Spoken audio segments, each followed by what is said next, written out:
So that's a Granada, or a pomegranate, however you pronounce it. And look how big they can get. It's pretty big. Look, compared to a mandarin, a little green apple, you know, whatever those apples are called, forget. Look, they can get pretty big. So that's filling my full hand, and wait until you see what's inside if you've never seen what's inside these things. Absolutely beautiful. Now look at this colour. This puts, well, you know, not specifically this colour, puts them up the top of the antioxidation value chart. So I was I was not starting correctly, because that's what I was going to say, but it's this colour, let's be erroneous, it's this colour that brings them up the top of the ORAC value, or the antioxidation charts. Well, not specifically this colour, but I do always, every single time, choose the darkest skinned fruits, because I believe that means this is a more potent fruit than one of the fruits that does not have such dark red on the skin, such as, for instance, this little one. And look how much less tasty it looks. I'm going to have to put that one in the fridge because it's starting to get a soft spot. You must eat it before it gets too many soft spots, because, you know, unlike the black persimmon, the chocolate fruit, you let it completely go as soft as you can. This is not like that. So this one you actually want to consume while it's still hard, in my opinion.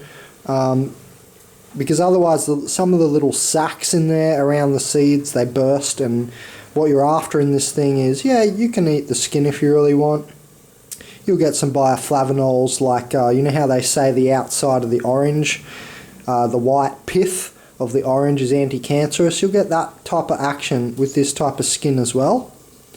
So it's exactly the same, bioflavonols and flavonoids under the skin. So yes, you can eat the whole thing if you really want, and when I open this you'll see it's got a lot of good fibre. It really has good fibre. You should just take this thing and, you know, take a bite out of it, take the little seeds out, and then just eat this. Just with your hands. I don't disassemble it. I eat each little compartment as I go.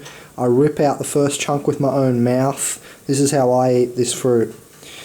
Now, in between the little segments of the coloured juicy bits, which have some of the highest antioxidation value in the world of any food ever, it's right up there. I can't remember, it's not in the top 5, it's possibly in the top 10 or the top 20. And so it's in the highest antioxidation foods in the entire world of any sort or variety of food, any domain of food. Like cinnamon is above this, by the way. So cinnamon is actually more antioxidative than this. Also cloves. Cloves are higher than cinnamon even. Cloves are like number 2 or something.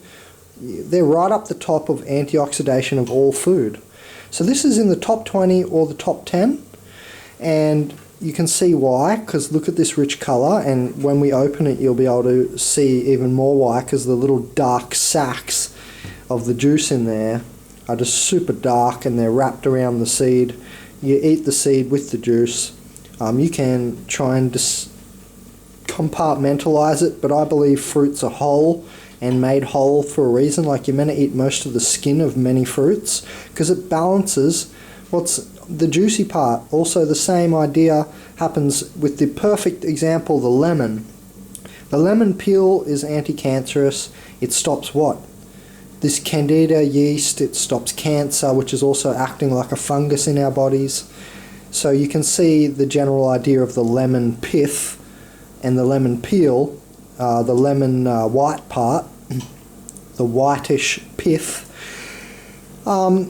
And you can just capture the general idea that that's balancing then what the inner fruit of the lemon, which is a bit sugary, even though it's not really sugary, it's a little bit, that's the sugary part of any fruit. That's the idea behind that part of the fruit from nature.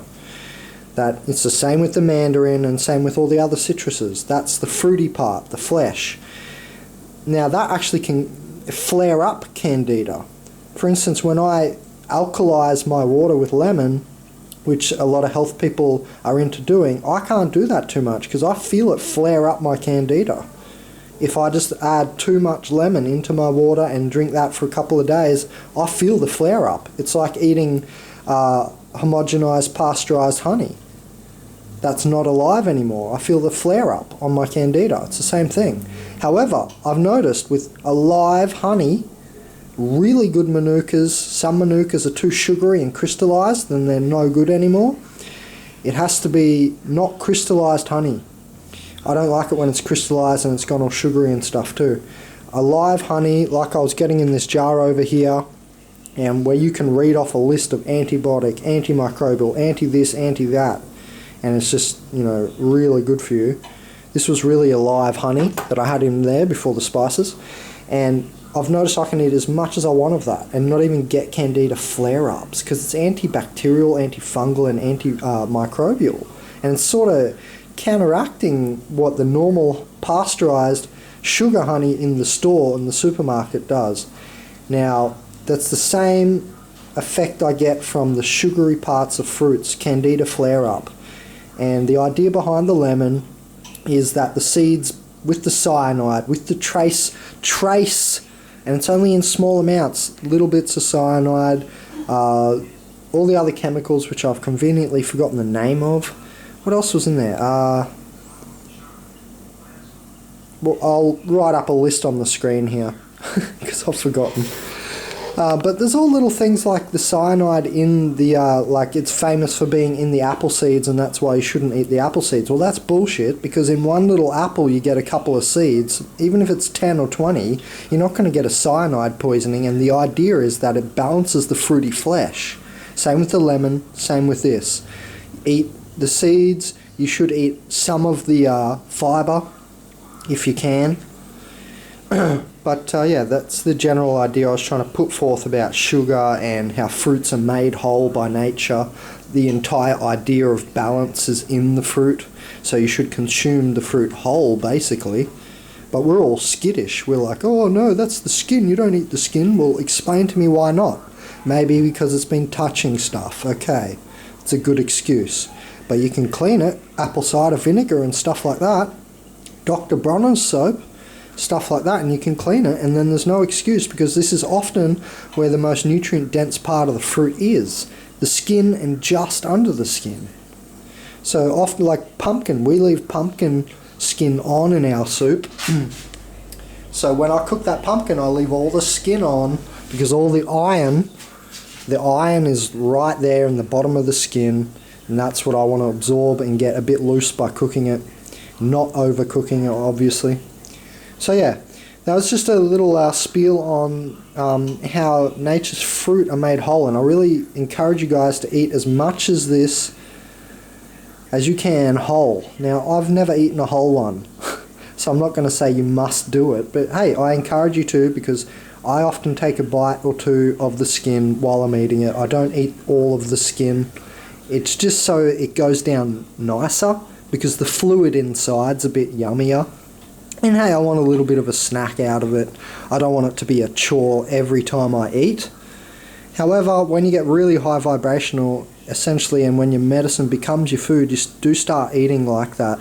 You know, you start seeing food as medicine and like eating things like this whole, and you stop seeing things like chicken as food and meat as food and so on.